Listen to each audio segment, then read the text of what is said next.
ही परिवार के 5 लोगों की कुल्हाड़ी से काटकर हत्या। आरोपी ने गोली मारकर खुद भी आत्महत्या की। एक दिन पहले हत्यारोपी के छोटे भाई की शादी हुई। यूपी में 4 आईपीएस के तबादले। आशीष गुप्ता बने DG rules and manuals, Padmaja Chauhan बनी एडीजी फायर सर्विसेज, तो तनुजा श्रीवास्तव बनी डीजी विशेष जांच। उत्तराखंड में मौसम विभाग ने जारी किया अलर्ट। 26 जून तक प्रदेश में भारी बारिश का रेड अलर्ट जारी। मौसम विभाग की चेतावनी के बाद अलर्ट पर आपदा प्रबंधन विभाग। आज से 2 दिवसीय मथुरा दौरे पर सीएम योगी। यूपी तीर्थ विकास परिषद के नए भवन का करेंगे उद्घाटन। बांके बिहारी और कृष्ण जन्मभूमि मंदिर में दर्शन पूजन करेंगे। अमेरिका के रोनाल्ड रीगन सेंटर में पीएम मोदी ने भारतीय समुदाय के लोगों को संबोधित किया। सभा में लोगों को उत्साहित देखकर कहा, ऐसा लग रहा है जैसे मिनी इंडिया में।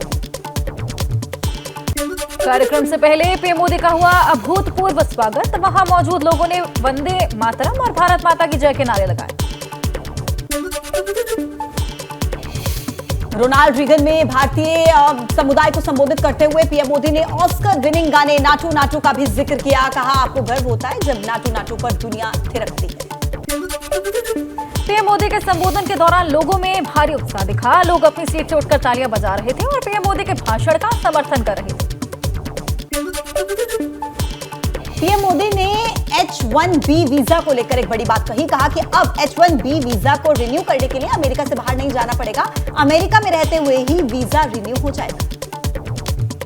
पीएम मोदी ने कहा, इस साल सिएटल में एक नया कॉन्सुलेट खुलने जा रहा है, जिसके अलावा अमेरिका के 2 और शहरों में भी भारत के कॉन्सुलेट खोले जाएंगे। भारतीय समुदाय को संबोधित करते हुए प्रधानमंत्री नरेंद्र मोदी ने भारतीय अंतरिक्ष मिशन के बारे में भी बात की। कहा, नासा के साथ स्पेस में भारत के एस्ट्रोनॉट को भेजने की बात भी आगे बढ़ी। पीएम मोदी ने कहा, बोइंग भारत में $100 बिलियन भारत में निवेश करेगा। अमेरिका कैनेडी सेंटर में पीएम मोदी ने USISPF कार्यक्रम को संबोधित किया। कहा कि भारत अमेरिका की पार्टनरशिप 21वीं सदी की दुनिया का भाग्य बदल सकती है। संबोधन में पीएम मोदी ने कोरोना महामारी का भी जिक्र किया। कहा, कोरोना वैक्सीन बनाने और दूसरे देशों की मदद करने में भारत ने अहम भूमिका अदा की।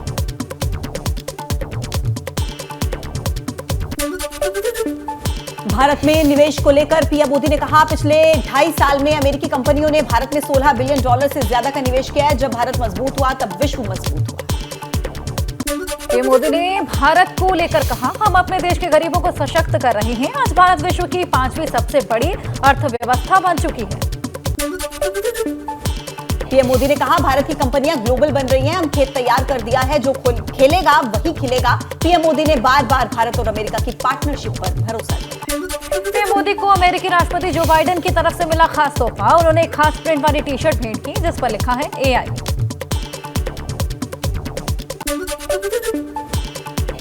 पीएम मोदी ने भी इस फोटो को ट्वीट करके लिखा है कि AI भविष्य है, आर्टिफिशियल इंटेलिजेंस या अमेरिका इंडिया।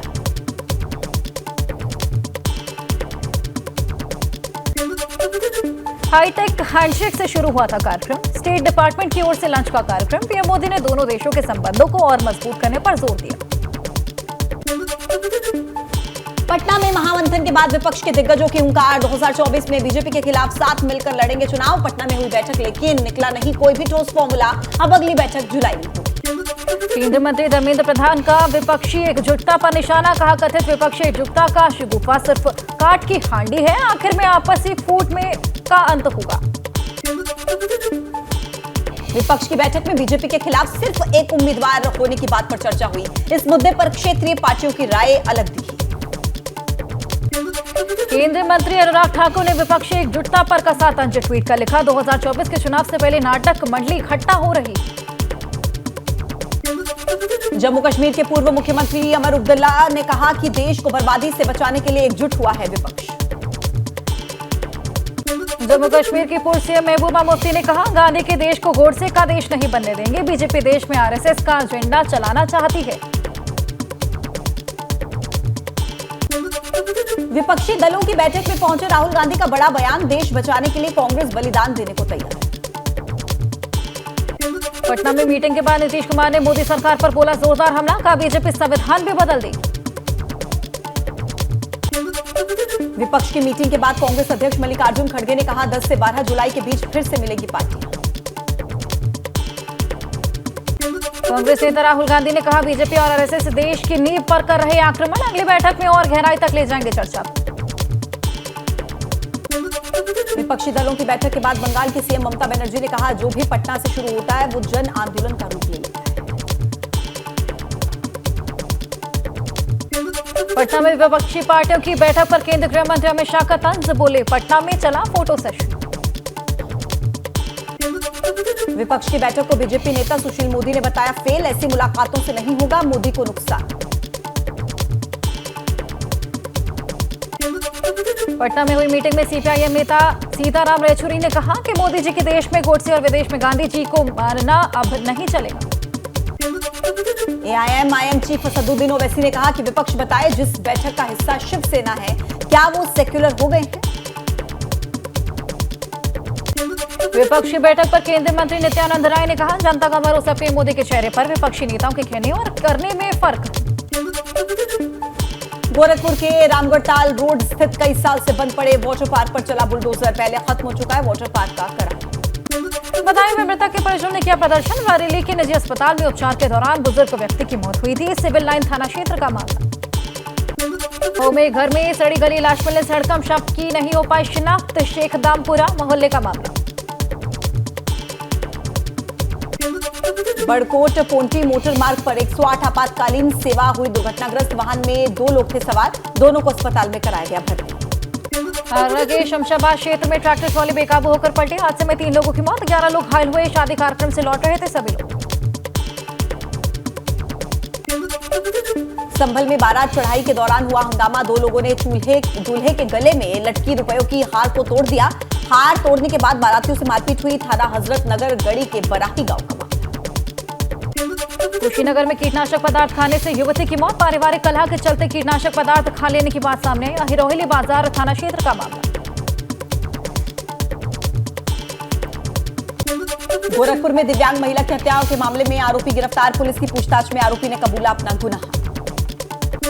कानपुर में विवाहिता ने फांसी लगाकर खुदकुशी की, विवाहिता ने होटल में रूम बुक कराकर फांसी लगाई, ससुराल पक्ष पर दहेज के चलते प्रताड़ना का आरोप, गोविंदनगर थाना क्षेत्र का मामला।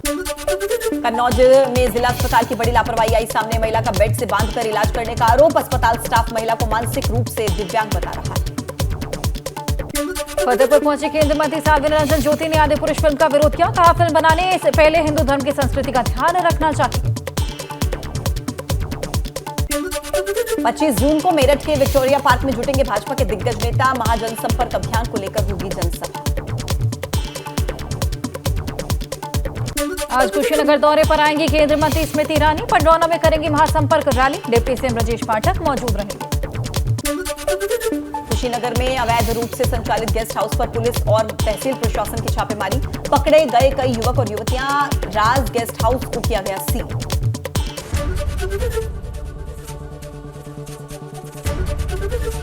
एबीपी गंगा, खबर आपकी, जुबान आपकी।